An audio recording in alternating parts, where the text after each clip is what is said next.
তাকান, এই মুখের দিকে তাকান, এটার দিকে তাকান, এদিক তাকাই তো আর কথা বললেন না। এই দেখেন, এবার এটার দিকে তাকান, এক ফোঁটা পানি পড়বে দেখেন। রাসূল সাল্লাল্লাহু আলাইহি সাল্লাম বলেন ফাতাখরুজু তাসিলু কামা তাসিলুল কতরাতু দেখছেন মিন ফিস সিকা, পাত্রের শেষ পানি ফোঁটা আস্তে আস্তে যেমন বের হয়, ইমানদারের আত্মাটা ঠিক এমন আস্তে আস্তে ফেরেশতা বের করবে। তাসিলুল কতরাতু মিন ফিস সিকা, যেইভাবে পাত্র থেকে, পাত্রের মুখ থেকে আস্তে আস্তে বের হয়, এইভাবে বের হয়।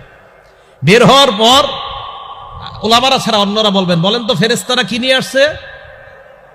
কাফনের কাপড়, জান্নাতের কাফনের কাপড়।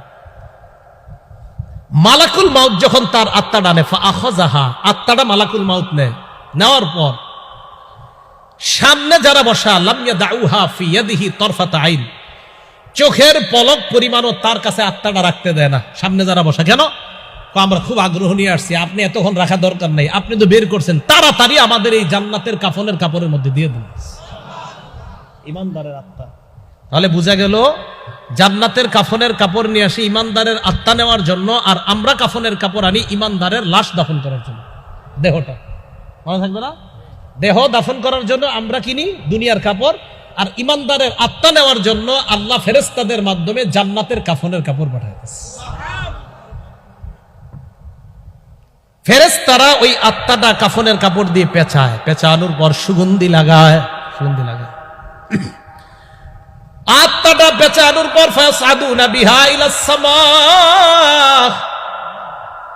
ফেরেশতারা বিশাল বড় একটা বহর নিয়ে ওই ইমানদারের আত্মা নিয়ে আল্লাহর আসমানের দিকে রওনা হয়। সামনে যারা ফেরেশতা, তারা যখন ওই ফেরেশতাদের দিকে তাকায়, তাকায় বলে মা হাযা রূহুত তাইয়্যিব, এই পবিত্র আত্মা নিয়ে কোথায় যাও? কার আত্মা? কয় ফুলান ইবনু ফুলান, ওটা অমুকের সন্তান, অমুকের আত্মা।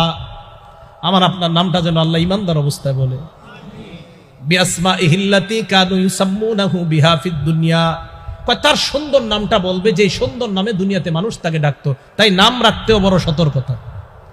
ওই সুন্দর নামটাই বলবে, যেটা আব্দুর রহমানের ছেলে আব্দুল্লাহর আত্মা নিয়ে আল্লাহর কাছে রওনা করছে। এখন ঘটনা আরেকটা বোঝা যায় কি? নবীজি বলেন ইয়াখরুজু কাআতিয়াবি নাফহাতি মিসকিন ওয়াজিদাত আলাল আরদ, তার আত্মা থেকে এমন সুগন্ধ বের হয়, পুরা পৃথিবীর ফেরেশতাদের নাকে এই সুগন্ধি পৌঁছে যায়।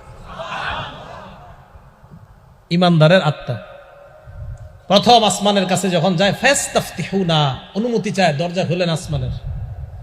আসমানের দরজা খুলছে, খোলার পর প্রথম আসমানে যে ফেরেশতা হাদিসের মধ্যে আসছে, ফায়ুশাইয়ুহু মিন কুল্লি সামাইন মুকাররিবুহা ইলা সামাইল্লাতী তালিহা, প্রত্যেক আসমানের ফেরেশতা যাদের সামনে দিয়ে ইমানদারের আত্মাটা নিয়ে যায়, ওই ফেরেশতারা তাকে স্বাগত জানাইতে জানাইতে পরের আসমানে পাঠায়া দেয়।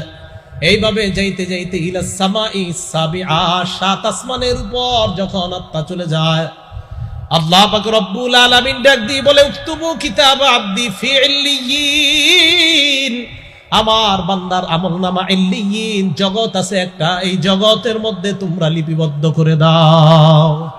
ইল্লিয়িন নামক একটা জগৎ, এখানে বান্দার আমলনামা লিপিবদ্ধ করে দাও। আমার আপনার আমলনামাটা যেন এখানেই লিপিবদ্ধ হয়। আল্লাহ বলেন এক কাজ করো, আইদুহা ইলাল আরদ, আত্মা নিয়ে আবার যাও, জমিনে যাও। আল্লাহ কোথায়? কবরে যাও। ফাতুআদু রূহুহু ফি জাসাদিহি, তার শরীরের মধ্যে তার আত্মাটা ফিরিয়ে দেওয়া হয়। আত্মা ফিরিয়ে দেওয়ার পর ফায়াতিয়ানিহি মালাকান, দুইজন ফেরেশতা তার কাছে আসবে। আসার পর ফায়ুজলিসানিহি ওয়া ফি রিওয়ায়াতিন ফায়ুকঈদানিহি, তাকে বসাবে, বসানোর পর ফায়াসআলানিহি, তাকে প্রশ্ন করবে। এক নাম্বার, মার রব্বুকা, তোমার রব কে? ওই বান্দা জবাব দিবে রব্বি আল্লাহ, বলেন আমার রব কে? আমাদের রব কে? ইন্নাল্লাযীনা ক্বালু রাব্বুনাল্লাহ, নিশ্চয়ই যারা বলে আমাদের রব আল্লাহ, সুম্মা ইসতাকামু, এই কথার উপর যদি অটল থাকতে পারে, তাতানাজ্জালু আলাইহিমুল মালাইকা, মরণের সময় ফেরেশতারা তার কাছে আইসা বলবে, আল্লাহ তাখাফু, ভয়ের কারণ নাই, ওয়ালা তাহজানু, দুনিয়াতেও ভয় নাই, আখিরাতেও পেরেশানি হতে হবে না, ওয়া আবশিরু বিল জান্নাহ, আরে জান্নাতের সুসংবাদ নাও। ফেরেশতারা জান্নাতের সুসংবাদ জানিয়ে তাকে দুনিয়া থেকে স্বাগত জানাইতে জানাইতে আল্লাহর কাছে নিয়ে যায়।